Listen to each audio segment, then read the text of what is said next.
جو انسان فجر کی نماز کے بعد سورہ یاسین پڑھتا ہے اللہ رب العزت اس کے دن کے سارے کاموں کی بنانے کی ذمہ داری لے لیتے ہیں۔ کہتے ہیں کہ جس نے فجر کی نماز کے بعد سورہ یاسین پڑھ لی اب دن کے سارے کام اس کے اللہ رب العزت بنا دیں۔ لیکن میرے بھائیوں فجر کے بعد یاسین کون پڑھے گا؟ سب سے 2 شرطیں ہیں اس کے لیے۔ ایک تو انسان کلام پاک پڑھا ہونا چاہیے، سب سے پہلی چیز تو یہی ہے۔ اور دوسری بات فجر کی نماز پڑھنی چاہیے۔ بہت سے لوگ آتے ہیں میرے پاس وظیفہ پوچھنے کے لیے، میں بتا دوں فجر کی نماز کا یہ عمل کر لو۔ فجر کے بعد میں پڑھنے کو اکثر بتاتا ہوں فجر کی نماز کے بعد کا عمل۔ ارے جب فجر کی نماز پڑھے گا نا تو تیرے سارے کام اپنا بن جائیں گے، وظیفہ پڑھنے کی بھی ضرورت نہیں پڑ رہی ہے۔ جو انسان میرے محترم بزرگوں اور عزیزوں، کلام پاک کے تعلق سے بیان چل رہا تھا، اسی کے تعلق سے چند باتیں اس مرتبہ بھی عرض کرنی ہے، اور 1-2 بات اس کے علاوہ بھی ہے۔ یہ جو ہم کلام پاک پڑھتے ہیں، سنتے ہیں، اور کلام پاک پڑھ کر جو دم کیا جاتا ہے، اس کے تعلق سے جو کہتے ہیں نا کہ میں قرآن شریف پڑھا اور دم کر دیا، نہ کوئی دوائی لگائی، نہ کوئی ڈرپ لگائی، نہ انجیکشن لگایا، کیسے ٹھیک ہو جائے گا؟ علامہ تفتازانی رحمۃ اللہ علیہ ایک بزرگ گزرے ہیں، بڑے علماء میں سے ہیں، بڑے عالم ہیں۔ علامہ تفتازانی رحمۃ اللہ علیہ کے دور کے اندر ایک جو بادشاہ وقت تھا، اس بادشاہ وقت کو کوئی پھوڑا پھنسی نکلی اور وہ بیمار ہو گیا۔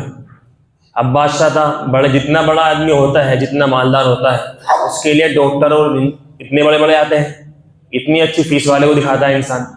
تو بادشاہ وقت تھا، بڑے بڑے ڈاکٹر آئے اور اس کے پھنسی پھوڑے کا علاج کیا، لیکن وہ ٹھیک نہ ہو سکا۔ بڑے بڑے حکیموں کو بلایا، بڑے بڑے حکیم آئے، ڈاکٹر آئے، سب نے اس کا علاج کیا، لیکن وہ پھر بھی اس کا پھوڑا پھنسی ٹھیک نہ ہو سکا۔ تو کسی نے وزیر نے بادشاہ وقت کے کان کے اندر کہا کہ بادشاہ وقت کسی سے دم کا دودھ کرا لو، کسی سے دم کرا لو، قرآن پڑھوا کے پھونک لگوا لو، مرتا کیا نہ کرتا۔ بادشاہ نے کہا کہ ٹھیک ہے، جلدی بلاؤ فوراً، میں تو چاہتا ہوں ٹھیک ہونا، جلدی سے فوراً بلاؤ۔ اب بادشاہ وقت کی سواری گئی مولانا کو لینے کے لیے۔ اب ہٹو بچوں کی صدائیں ہیں، بڑی سواری گئی ہے، سب لوگ دیکھ رہے ہیں ماشاءاللہ کہ بھائی اب ڈاکٹر بھی حیران ہے، وہ بھی حیران ہے، کہنے لگے کہ ہم بھی تو دیکھیں۔ ان سے بتایا کہ وہ مولانا آ رہے ہیں، نہ کوئی دوائی لگاتے اور نہ کوئی پٹی کرتے، نہ انجیکشن لگاتے، اور انسان ٹھیک ہو جاتا ہے دم کرنے سے ہی۔ پھونک مارنے سے انسان ٹھیک کیسے ہو جائے گا؟ ڈاکٹر تو ڈاکٹر ہے، تو انہوں نے اپنی پڑھائی کی ہے۔ اب وہ کہنے لگے اچھا آنے دو، ہم بھی دیکھتے ہیں۔ حضرت آئے بادشاہ کے پاس، پڑھ کر سورہ فاتحہ پڑھ کر یا کچھ کلام پاک کا حصہ پڑھ کر بادشاہ کو دم کیا، اس کے پھنسی پر پھونک ماری اور کہا کہ انشاءاللہ 2-3 دن کے اندر ٹھیک ہو جائیں گے۔ اب جب وہ جانے لگے، بڑی سواری تھی، بادشاہ نے ہدیے دیے، تحفے دیے، بڑے انعامات سے نوازا، کیونکہ بادشاہ تھا، وہ بڑے عالم تھے۔ بادشاہ بھی عالم کے پیچھے نماز ہی پڑھتا ہے، بڑے اپنے وقت کا بادشاہ ہو، لیکن پڑھے گا نماز کہاں پر؟ پیچھے کھڑا ہونا پڑے گا۔ انہوں نے بڑے تحفے وغیرہ دیے، اور دینے کے بعد جب وہ جانے لگے تو ڈاکٹروں نے کہا کہ ہم بھی تو دیکھیں کہ ہم اتنے پڑھے لکھے ہیں، ہم نے اتنی ریسرچ کی ہے، اتنی دوائیوں پر ریسرچ کیا ہے، اتنا محنت کی ہے، یہ آدمی آیا ذرا سی دیر میں، نہ کوئی محنت، نہ کوئی پھونک ماری، اور کہ 2-3 دن میں ٹھیک ہو جائیں گے، ہدیے تحفے لیے چل دیے۔ ان سے کہا کہ آپ ہمیں یہ بتاؤ کہ آپ نے نہ کوئی دم کرا، نہ کوئی آپ نے دوائی دی، نہ کوئی آپ نے علاج کیا، اور آپ کیسے کہہ رہے ہو ٹھیک ہو جائیں گے؟ کہ انہوں نے کہا کہ ہٹو ایک طرف کو، دماغ خراب مت کرو۔ اب وہ اور غصہ ہو گئے، ڈاکٹر جو تھے وہاں کے حکیم جو تھے، ڈاکٹر تھے، وہ غصہ ہو گئے، ایک تو بتا نہیں رہا اور اوپر سے کیا کر رہا ہے، ہٹو یہاں سے۔ ارے بڑا بدتمیز پیش آ رہا، اسے واپس بلاؤ۔ بادشاہ سے کہا کہ بادشاہ وقت کیا، انہیں واپس بلاؤ، ان سے بات کرنی ہے۔ بادشاہ نے واپس بلایا۔ بادشاہ نے آنے کے بعد کہا کہ حضرت اگر آپ کو جواب نہیں دینا تھا تو آپ چپ رہ جاتے، آپ خاموشی اختیار کر لیتے، چپ چاپ نکل جاتے، لیکن آپ نے کیوں کہا کہ ہٹو یہاں سے؟ آپ نے ڈانٹ دیا انہیں اور غصہ آ گیا۔ اب انہوں نے کہا کہ ایک تو آپ بادشاہ نے کہا، ایک تو آپ نے ان کا جواب نہیں دیا، اور تم انہیں اوپر سے ڈانٹ رہے ہو۔ تو حضرت نے کہا کہ میں نے ان کا جواب ہی دیا ہے، میں نے ڈانٹا نہیں ہے انہیں۔ کہ کیسے؟ کہ تم نے مجھ سے یہ کہا کہ تم نے کوئی انجیکشن نہیں لگایا، کوئی دوائی نہیں دی، اور پھر تم نے بس صرف پھونک ماری ہے, تمہاری پھونک میں اتنا اثر کیسے ٹھیک ہو جائیں گے؟ کہ کہا کہ یہی تو تم نے اس کے جواب میں کیا دے رہے ہو, ہٹو یہاں سے. کہ کہا یہی جواب ہے. کہ انہوں نے فرمایا کہ ایک بات دیکھو, میں نے تمہارا کوئی تھپڑ مارا؟ کہ نہیں. تمہارا کوئی گھوسا مارا, بندوق ماری, کچھ مارا؟ کہ نہیں.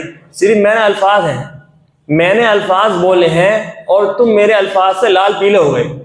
جب میری بات میں یہ اثر ہے کہ تمہارے بدن کی جو ہے رونگٹے کھڑے ہو گئے اور تمہیں اتنا غصہ آ گیا, تو اللہ کا کلام پڑھ کے میں نے پھونک ماری, اس کے اندر اثر کیوں نہیں ہوگا؟ کہا کہ میں نے جواب ہی دیا ہے. میرے محترم بزرگوں, یہ کلام پاک کی برکت ہے. جو انسان کلام پاک پر جتنا زیادہ عمل کرتا ہے اور جتنا زیادہ اس کو پڑھے گا اور جتنا زیادہ عمل کرے گا, اللہ رب العزت اس کو اتنے ہی زیادہ بلندی پر اور اونچائی پر لے جا کر کھڑا کر دے گا. جیسے کرین ہوتی ہے, کرین کا کام ہوتا ہے اس سامان کو دوسری جگہ لے جانا, یہاں سے اٹھا کر وہاں لے جانا, وہاں سے اٹھا کر بلندی پر لے جانا. ایسے ہی کلام پاک کا کام بھی ہے کہ انسان کو نیچائی سے اٹھا کر اونچائی کے اوپر لے جاتا ہے. آج کل کینسر کا بہت زیادہ بیماری چل رہی ہے, بہت کینسر پھیل رہا ہے. ایک ملک کا واقعہ ہے, آسٹریلیا کا. آسٹریلیا کے اندر ایک صاحب تھے, ان کی اہلیہ کو کینسر ہوا. کینسر ہونے کے بعد ڈاکٹر نے ان سے کہا کہ آپ یہ بتاؤ, اس کے ہسبینڈ سے کہا, شوہر سے, کہ آپ یہ بتاؤ کہ آپ کو انہیں اپنی بیوی کو یہیں پر دفن کرنا ہے آسٹریلیا کے اندر, یا اپنے ملک کے اندر جا کر دفن کرنا ہے؟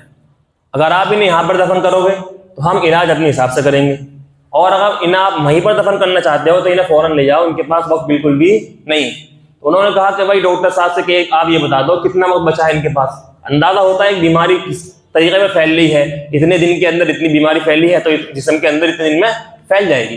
ڈاکٹر نے کہا کہ ان کے پاس زیادہ سے زیادہ بس صرف 1 مہینہ ہے. اس نے جا کر اپنی بیوی کو بتایا, کہا کہ اس طرح کی بات ہے. رونے لگے, جا کر اپنی بیوی کو بتایا کہ اس طرح کی بات ہے, ڈاکٹر نے یہ کہا ہے. کہا کہ تم کیوں فکر کرتے ہو, تم فکر مت کرو, میں کلام پاک پڑھنا شروع کرتی ہوں. اس خاتون نے روزانہ ایک کلام پاک پڑھنا شروع کیا. روزانہ کینسر کی بیماری کے باوجود روزانہ ایک قرآن شریف ختم کرتی تھی. کچھ ٹائم کے بعد 4 سال گزرے. انہوں نے کہا کہ الحمدللہ 4 سال ہو چکے ہیں, بیوی بالکل ٹھیک ہے اور روزانہ ایک کلام پاک پڑھتی ہے. بڑی سے بڑی میرے محترم بزرگوں بیماری کا علاج اس کے اندر ہے. لیکن ہم نے کیا کر لیا, ہم نے دوستی کس سے کر لی؟ فیس بک سے دوستی کر لی, واٹس ایپ سے دوستی کر لی, انسٹاگرام, اسنیپ چیٹ, ان سب سے ہم نے دوستی کر لی, اور کلام پاک کو, تسبیحات کو ہم نے بالکل چھوڑ دیا. ورنہ میرے محترم بزرگ کوئی بیماری ایسی نہیں ہے جس کا علاج کلام پاک کے اندر نہ ہو. یہ تو میرے بھائیوں ہماری لاپرواہی اور ہماری سستی ہے کہ ہم نے زندگی کو عمل سے چھوڑ دیا. ہماری زندگی عمل سے خالی ہو چکی. عمل سے زندگی بنتی ہے, جنت بھی جہنم بھی, یہ خاکی اپنی فطرت ہے, نہ نوری ہے نہ ناری. زندگی کوئی انسان کی زندگی اچھے عمل کرے گا تو جنت کی طرف لے جائے گی, اور برے عمل کرے گا تو انسان کو جہنم کی طرف لے جائے گی. روزانہ جس طریقے پر جیسے جسم کو ہمارے ضرورت پڑتی ہے غذا کی, کھانے کی, ایسے ہی ہمارے جسم کو روزانہ میرے محترم بزرگوں ہماری روح بھی ہے, اس کی بھی ایک غذا ہے. اس کی روح کی غذا کیا ہے کہ انسان روزانہ کلام پاک پڑھے, روزانہ تسبیحات پڑھے. جیسے ہر 2 گھنٹے بعد, 4 گھنٹے بعد انسان نے دوپہر صبح ناشتہ کیا, اب 10 بجے چائے پیتا ہے, پھر دوپہر کھانا کھائے گا, عصر کی چائے پیے گا, مغرب بعد کھانا کھائے گا, سوتے وقت چائے پیے گا, یا کچھ بھی کھاتے پیتے انسان رہتا ہے. ایسے ہی میرے بھائیوں ہر 2 گھنٹے بعد, 3 گھنٹے بعد ہمیں بھی اپنی روح کو غذا پہنچانی چاہیے. روزانہ انسان صبح کو اٹھنے کے بعد سب سے پہلے اللہ کا ذکر کرے. قرآن شریف پڑھا ہوا ہے تو قرآن شریف پڑھے, پڑھا ہوا نہیں ہے تو پڑھنے کی کوشش کرے, اور پھر بھی انسان آخری حد تک پہنچ چکا ہے تو کم سے کم 10 درجے کی بات ہے کہ انسان اللہ رب العزت کا ذکر کرے, تاکہ اس کے روح کو غذا مل جائے, اس کے روح کو انرجی مل جائے. کچھ وقت گزرا, اب اس نے فون چلایا یا باہر نکلا, بد نظری ہوئی, گناہ اس کی زندگی میں آئے, فون کے ذریعے گناہ ہو یا بد نظری کے ذریعے اس کی زندگی میں گناہ ہو. اب پھر دوبارہ اپنے آپ کو کیا کرنا ہے, روح کے اندر پھر کیا ہوا, چارجنگ ختم ہونی شروع ہو گئی, پھر دوبارہ اپنے آپ کو ذکر کے اندر لگائے. ایسے ہی میرے بھائیوں جیسے جسم کو انسان کو کھانے کی ضرورت پڑتی ہے, ایسے ہی روح کو بھی, ہماری روح کو بھی غذا کی ضرورت پڑتی ہے. جسم کی غذا کھانا اور پینا ہے, روح کی غذا اللہ رب العزت کا ذکر ہے. جو انسان فجر کی نماز کے بعد سورہ یاسین پڑھتا ہے, اللہ رب العزت اس کے دن کے سارے کاموں کی بنانے کی ذمہ داری لے لی. کہتے ہیں کہ جس نے فجر کی نماز کے بعد سورہ یاسین پڑھ لی اب دن کے سارے کام اس کے اللہ رب العزت بنا دیں گے۔ لیکن میرے بھائیوں فجر کے بعد یاسین کون پڑھے گا؟ سب سے 2 شرطیں ہیں اس کے لیے۔ ایک تو انسان کلام پاک پڑھا ہونا چاہیے، سب سے پہلی چیز تو یہی ہے۔ دوسری بات فجر کی نماز پڑھنی چاہیے۔ بہت سے لوگ آتے ہیں میرے پاس وظیفہ پوچھنے کے لیے، میں بتاتا ہوں فجر کی نماز کا یہ عمل کر لو۔ فجر کے بعد میں پڑھنے کو اکثر بتاتا ہوں فجر کی نماز کے بعد کا عمل۔ ارے جب فجر کی نماز پڑھے گا نا تو تیرے سارے کام اپنا بن جائیں گے، وظیفہ پڑھنے کی بھی ضرورت نہیں پڑ رہی۔ جو انسان سورہ یاسین کو پڑھتا ہے اللہ رب العزت اس کو 10 کلام پاک پڑھنے کا ثواب دیتے ہیں۔ 3 بار قل هو اللہ احد کی سورت پڑھی اللہ رب العزت 1 قرآن شریف پڑھنے کا ثواب دیں گے۔ 10 بار قل هو اللہ احد کی سورت پڑھی اللہ رب العزت 3 قرآن کا ثواب ملے گا، اور جنت کے اندر ایک محل بن جائے گا۔ اور ایک انسان نے سورہ یاسین پڑھی کسی بھی وقت پڑھ لے، فجر کی بات زیادہ افضل ہے۔ فجر کے بعد جو ہے فضیلت اس کے دن کے سارے کاموں کو بنانے کی فضیلت، کیونکہ ابھی دن شروع ہوا ہے، دن بھر کے سارے کام ہیں، اللہ اس کے سارے کاموں کو بنا دیں گے۔ اور جو انسان فجر کی کسی بھی وقت سورہ یاسین پڑھتا ہے 10 قرآن شریف پڑھنے کے برابر اس کو ثواب ملتا ہے۔ یہ تو کلام پاک کے تعلق سے ہوا۔ دوسری چیز میں ایک چھوٹی سی عرض کر دوں، دعا کے تعلق سے ہے۔ دعا مانگنے کا رواج ہمارے اندر سے بالکل ختم ہو چکا، دعا نہیں۔ ابھی کلام پاک کے تعلق سے ایک چیز یہ بچی ہے، ہمارے یہاں جو قرآن شریف کی قرآن خوانی ہوتی ہے، قرآن خوانی کے 2 طریقے ہیں، قرآن پڑھوانے کے 2 طریقے ہیں۔ ایک تو قرآن انسان نے نیا گھر بنایا، کسی انسان نے نئی دکان بنائی، وہ انسان اپنی دکان میں کلام پاک پڑھواتا ہے، بہت اچھی بات ہے، اس کے اندر کوئی مسئلہ نہیں ہے، پڑھوا لیں۔ بھائی انسان چاہتا ہے کہ بھائی پہلے کیا ہو، کوئی بھی جب انسان نے کھانا کھایا تو کیا پڑھتا ہے؟ پہلے بسم اللہ پڑھتا ہے، برکت کے لیے۔ انسان کا دکان کھولی ہے، نیا مکان بنایا ہے، اس کے اندر انسان کلام پاک پڑھوانا چاہتا ہے تو بہت اچھی بات ہے، برکت کے لیے، اس میں کوئی مسئلہ نہیں ہے۔ چونکہ یہ اور انسان نے اگر جیسے جنازہ ہے، مرنے کے بعد کیا ہوتا ہے، ایصال ثواب کے لیے قرآن خوانی ہوتی ہے، یہ قرآن خوانی جائز نہیں ہے۔ اپنے گھر جن سے انسان کا انتقال ہو آپ کو ثواب پہنچانا ہے، سب سے بہترین چیز، سب علماء کا اس پر اتفاق ہے، سب کا اتفاق ہے کہ انسان اپنے مرنے والے کے لیے صدقہ کرے، چپ چاپ صدقہ کر دے، وہ کسی بھی ذریعے سے ہو، صدقہ جاریہ اپنے مرنے والے کے لیے کر دے۔ قرآن شریف پڑھوانا، لوگوں کو بلانا اور جمع کرنا، یہ کیا ہے؟ یہ بدعت عمل ہے، اس کو چھوڑ دینا چاہیے۔ لوگ آ رہے ہیں قرآن شریف پڑھنے آ رہے ہیں، جو نہیں آتا اس کو برائی دی جاتی ہے۔ ایک تو گناہ غلط کر رہے ہیں، بدعت عمل کر رہے ہیں، اوپر سے اس نے بدعت کو چھوڑ دیا تو اس کو برا کہیں گے اب کہ یہ تو قرآن پڑھنے نہیں آیا تھا ہمارے یہاں پہ۔